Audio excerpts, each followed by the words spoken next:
हरिओम नमः शिवाय। ही कथा पाण गुरु कृपा सां हासिल करे रहिया आहियूं। महिरबानी करे गौर ॾेई ॿुधिजो। हिकु पिता खे 3 पुत्र हुआ। पिता ओड़ो थियो त सभु मिल्कियत धन पदारत जायदाद वग़ैरह जेका हिन वटि हुई सा टिनी मंझि विराए टिनी खे राज़ी कयो ऐं बाक़ी हिन वटि हिकु बिल्कुलु क़ीमती हीरो बचियो हुयो पिता वटि। उहो चयाईं त उन खे ॾींदुसि जो सभिनी खां वधीक उत्तम कर्म कंदो।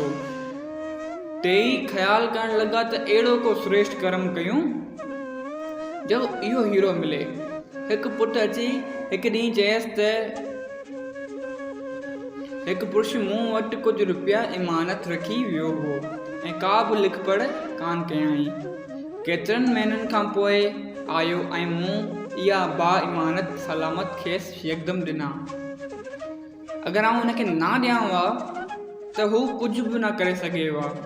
पिता चयो त इहो धर्म जो कमु आहे बराबरि, पर जे हू धन ना ॾीं हा जेको हू भाई तो वटि इमानत रखाए वियो हो त ॿिए जनम में बैल या घोड़ो या गदड़ थी हुन वटि वेही हुन जो कर्ज़ लाही हुआ। इंसान थी हिन ख़सीस ईमानदारी जो कम ते फ़ख्रु करणु अजायो आहे, सो ठीकु न आहे। इहो तुंहिंजो फ़र्ज़ु हुओ, इन करे हीरो इन ॻाल्हि लाइ तोखे कोन मिलंदो। कुझु ॾींहंनि खां पोइ ॿियो पुटु आयो ऐं चयाईंसि त अॼु सैर करे पिए आयसि त हिकु माई तला ते कपिड़ा धोई रही हुई। हिन जो बालक रांदि कंदे उन तला में किरी पियो। माउ रड़ियूं करणु लॻी। मूं कपिड़नि जी परवाह ना करे यकदमि टुपो ॾेई बालक खे बचाए ॿाहिरि आंदो। पिता चयसि त बेशक इहो चङो कमु आहे, पर तो त इंसानियत वारो फ़र्ज़ु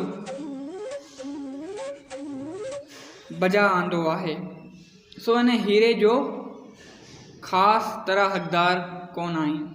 तो बि त धर्म जो ई कमु कयो आहे, को उत्तम कमु कयो। अगरि ना करी विया तो केरु चए न हीउ तो पंहिंजी भलाई लाइ कयो, पंहिंजो जीवन संवारण लाइ कयो।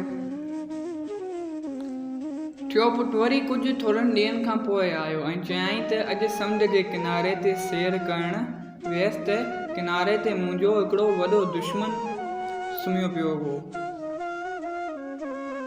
पाणीअ वेर सबबु चढ़ंदो पियो आयो। जीअं राति थींदी आहे तीअं चंडु पाणी जी लहरनि खे अट्रैक्ट कंदो आहे ऐं समुंड अॻियां वधंदो आहे। इन करे त जीअं टाइम गुज़रियो पिए त पाणी जी लहरूं अॻियां पिया आयूं।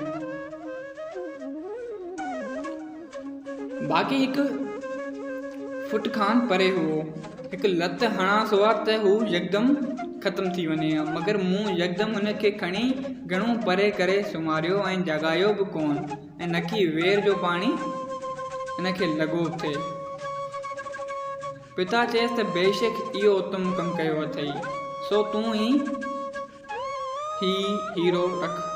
दुश्मननि सां भलाई करणु ऐं उन्हनि जी जान बचाइणु निहायत श्रेष्ठ कमु आहे। बुरे जो भलो कबो त आख़िर हू शर्मिंदो थींदो, हुन ते गुस्सो बि न करणु घुरिजे। पिता इहो हीरो